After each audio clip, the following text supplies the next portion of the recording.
చందమామ కథ తండ్రి కొడుకులు. ఒకనాడు లక్ష్మీ అమ్మవారు తన భర్త అయిన శ్రీ సత్యనారాయణ స్వామివారితో అన్నది కదా, ఏవండి, ఇన్ని లక్షల మంది మిమ్మల్ని నిత్యము ఇన్ని కోరికలు కోరుతుంటారు కదా, మీరు పాపం వాళ్ళ కోరికలన్నీ తీర్చరేమి అని అడిగింది. ఈ మాటకు స్వామివారు చిరునవ్వు నవ్వి, పిచ్చిదానా, ఆ కోరికలన్నీ తీర్చడం వల్ల వాళ్ళకి నిజంగా సుఖం ఉండదు. ఆ సంగతి తెలియక వారు రకరకాల కోరికలు కోరుకుంటారు. వారి క్షేమం కోరినవాణ్ణి కనుక నేను వాటిని తీర్చడం లేదు అన్నారు. అమ్మవారికి ఈ సమాధానం తృప్తి కలిగించలేదు. అయినా మీరు ఒకరి కోరిక తీర్చి చూడండి, ఏం జరుగుతుందో చూద్దాము అన్నది అమ్మవారు. ఒక ఊళ్ళో సూరయ్య అనే పెద్ద మనిషి ఉన్నాడు. ఆయనకు పిల్లలు లేక భార్యతో సహా నన్ను పిల్లల కోసం ప్రార్థించాడు. జరగబోయేది తెలిసి కూడా నేను ఆ సూరయ్యకు ఒక కొడుకుని ఇచ్చాను. వాడికి సత్యనారాయణ అని పేరు పెట్టుకున్నారు. వాడు పుట్టిన కొద్ది కాలానికే తల్లి పోయింది. సూరయ్యకు కొడుకుని పెంచడం చేత కాలేదు. వాడు ఒట్టి గడుగ్గైగా తయారయ్యాడు. తండ్రికి కొడుక్కి మధ్య పెద్ద అగాధం ఏర్పడింది. కొడుకు తన కడుపున చెడబుట్టాడు అనుకుంటున్నాడు తండ్రి. తండ్రి తనకు గర్భశత్రువు అని అనుకుంటున్నాడు కొడుకు. వాళ్ళిద్దరికీ సుఖం లేదు అన్నారు స్వామివారు. పాపం, వాళ్లకు మరో వరం ఏదైనా ఇచ్చి వాళ్ళని ఒక ఒడ్డుకు చేర్చండి అన్నది అమ్మవారు.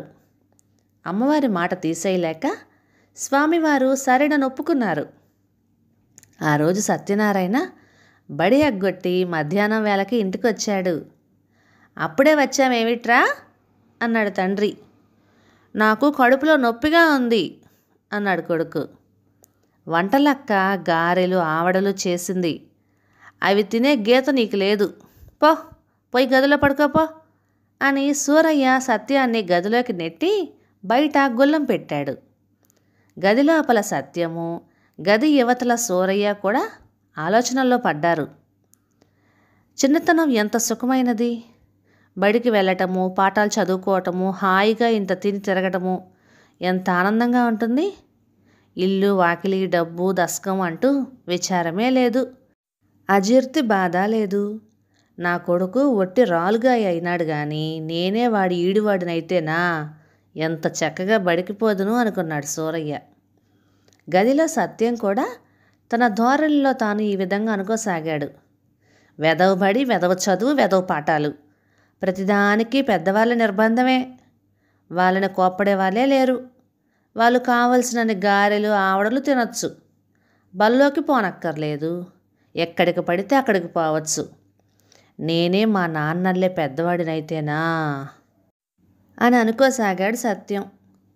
అప్పుడు అమ్మవారు, పాపం వాళ్ళిద్దరి కోరిక తీర్చండి అన్నది. స్వామివారు అమ్మవారి కోరిక చెల్లించారు. గది బయట ఉన్న సూరయ్యకు సత్యం రూపం వచ్చేసింది. గది లోపలున్న సత్యానికి తండ్రి స్వరూపం వచ్చేసింది. కానీ ఈ మార్పు జరిగినట్టుగా ఇద్దరికీ తెలీదు. తండ్రి అయిన సూరయ్య వీధిలోకి వెళ్ళాడు. ఇల్లన్నీ చాలా ఎత్తుగా అయిపోయినట్టుగా తోచింది. తలెత్తితే గాని 2 అంతస్తులు కూడా కనిపించడం లేదు. కానీ దీన్ని సూరయ్య పెద్దగా గమనించలేదు. వీధిలో తన పాత స్నేహితుడు గోపాలం కనిపించాడు సూరయ్యకు. ఏంరా గోపాలం అని పలకరించాడు సూరయ్య. గోపాలం చాలా విచిత్రంగా ప్రవర్తించాడు.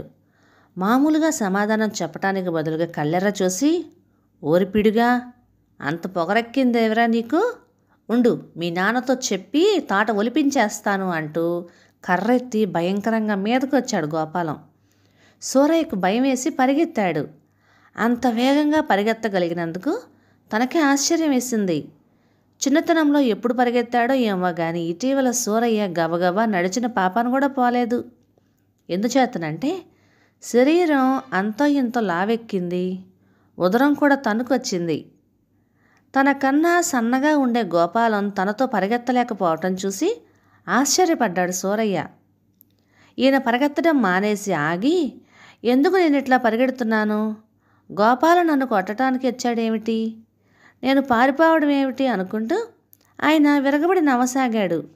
ఇంతలో ఎవరో భుజం మీద గట్టిగా చరిచి, ఒరేయ్, ఇందుకే నువ్వు బడి ఎగ్గొట్టింది అని అడిగాడు.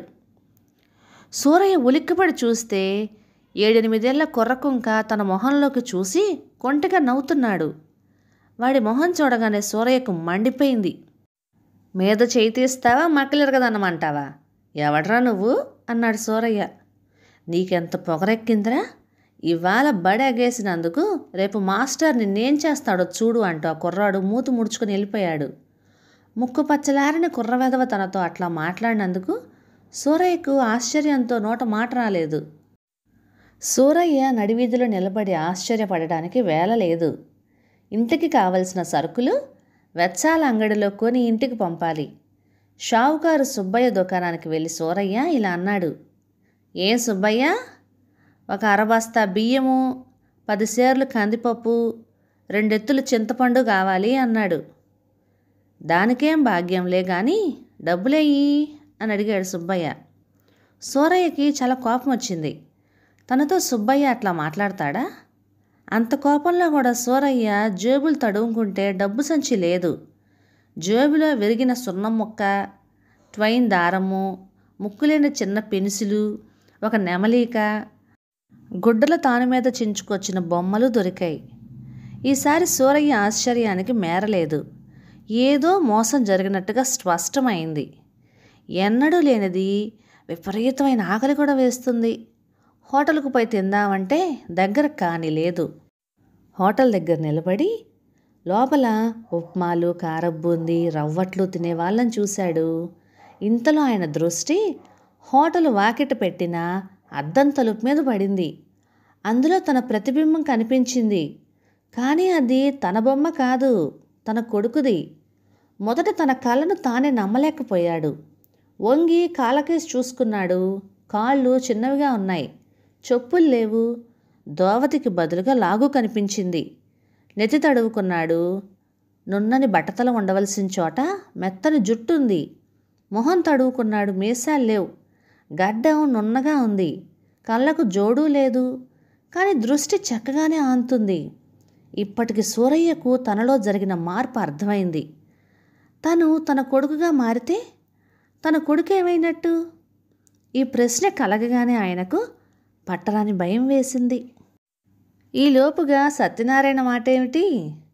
తన తండ్రి బయటకు వెళ్ళిపోయి ఉంటాడులే అని రూఢీ చేసుకుని సత్యనారాయణ తలుపుని కాలుతో గట్టిగా తన్నాడు.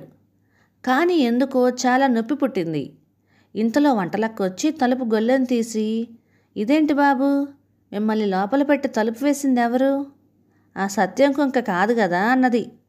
నోర్మోయ్ అన్నాడు సత్యనారాయణ కోపంతో.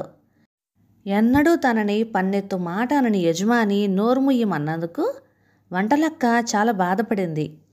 పైకి సూర్యనారాయణలాగా కనిపించేది సత్యనారాయణేనని ఆవిడకేం తెలుసు? సత్యనారాయణ చెంగున మెట్లెక్కి పైకి వెళ్ళటానికని బయలుదేరాడు. తన తండ్రి డబ్బులు ఎక్కడ పెడతాడో వాడికి తెలుసు. కానీ సత్యనారాయణకు చెంగున మెట్లెక్కడం సాధ్యం కాలేదు. ఒళ్ళంతా బరువెక్కినట్టుంది. కాళ్ళు లోడిలాగా ఉన్నాయి. 2-3 మెట్లెక్కి మెట్ల మీద బోర్లా పడ్డాడు. కనత బొప్పి కట్టింది. మోకాటి మీద చర్మం కూడా కొట్టుకుపోయింది. ముక్కుతూ ములుగుతూ మెట్లన్నీ ఎక్కేసరికి కాళ్ళు పీకసాగాయి. రొప్పు కూడా వచ్చింది. పోనీ ఆ గారెలు ఆవడలు తిని బయటకు పోదాము, చాలా ఆయాసంగా ఉంది అనుకున్నాడు సత్యనారాయణ. వంటలక్కను కేకేసి ఫలహారం పట్టుకురమ్మన్నాడు. వంటలక్క పల్లెంలో గారెలు ఆవడలు పట్టుకొచ్చి, ఇప్పుడే కదా తిన్నారు, ఇవి పిల్లాడి కోసం ఉంచాను, మీరు మళ్ళీ తింటారా? కడుపు నొప్పి వస్తుందేమో అన్నది. పుండాకోర్, నువ్వు నాకు పలహారం పెట్టవా? కడుపులో నొప్పని అబద్ధం ఆడాను. నా కోసం ఉంచినవి నాకు పెట్టడానికే ఏడుస్తావేంటి? పెట్టెక్కడా అని సత్యనారాయణ గదమాయించాడు. వంటలక్క తన చెవులను తానే నమ్మలేకపోయింది.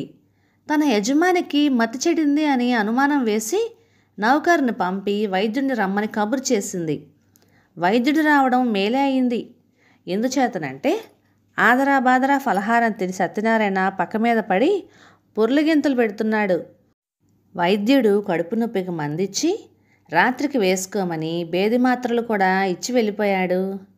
వైద్యుడు తనను తమరు అని గౌరవంగా పిలవటం, అంత బాధలో కూడా సత్యనారాయణకు ఆశ్చర్యం కలిగింది. వైద్యుడు వెళ్ళినాక కొద్దిసేపటికి కడుపు నొప్పి కాస్త సర్దుకున్న తర్వాత సత్యనారాయణ లేచి బల్ల సొరుగులో తాళపు చెవులు తీసుకొని డబ్బు కోసం అని బీరువా దగ్గరికి వెళ్ళి చూసుకొని కొట్టినట్టుగా తుల్లిపడ్డాడు. ఎందుకంటే బీరువా అద్దంలో తన తండ్రి ప్రతిబింబం కనపడింది. చచ్చండ్రా బాబు అనుకొని సత్యనారాయణ వెనక్కి తిరిగి చూశాడు. తండ్రి జాడలేదు. మళ్ళీ అద్దంలోకి చూశాడు. అద్దంలో తండ్రి ఆకారం మళ్ళీ కనిపించింది. బట్టతల, మీసాలు, సులోచనాలు కనిపించాయి. తన మొహం తడుముకున్నాడు. తన మొహాన్నే మీసాలు, కళ్ళజోడు తగిలాయి. సత్యనారాయణకు తల తిరిగిపోయింది. తను ఎట్లాగో తన తండ్రి అయిపోయాడు. ఈ సంగతి తెలియగానే మొదట దిగులు వేసింది, కానీ మళ్ళీ సంతోషం కూడా కలిగింది. ఇక తను బడికి పోనక్కర్లేదు, దెబ్బలు తినక్కర్లేదు. ఏది పడితే అది తినచ్చు, ఎక్కడికి పడితే అక్కడికి పోవచ్చు. ఇక డబ్బంతా తనదే. సంతోషంతో ఒక్క గెంతు వెయ్యబోయి కుప్పన కూలబడ్డాడు సత్యనారాయణ. ఇప్పుడు వాడికి మరో ఆలోచన కలిగింది. తన తండ్రిగా మారిపోతే తన తండ్రి ఏమైనట్టు? ఈ ప్రశ్నకు సమాధానం తరువాయి భాగంలో చూద్దాం. ఇక ఈ కథ మీకు నచ్చినట్లయితే లైక్ చేయండి, షేర్ చేయండి, సబ్స్క్రైబ్ చేయండి. Thank you.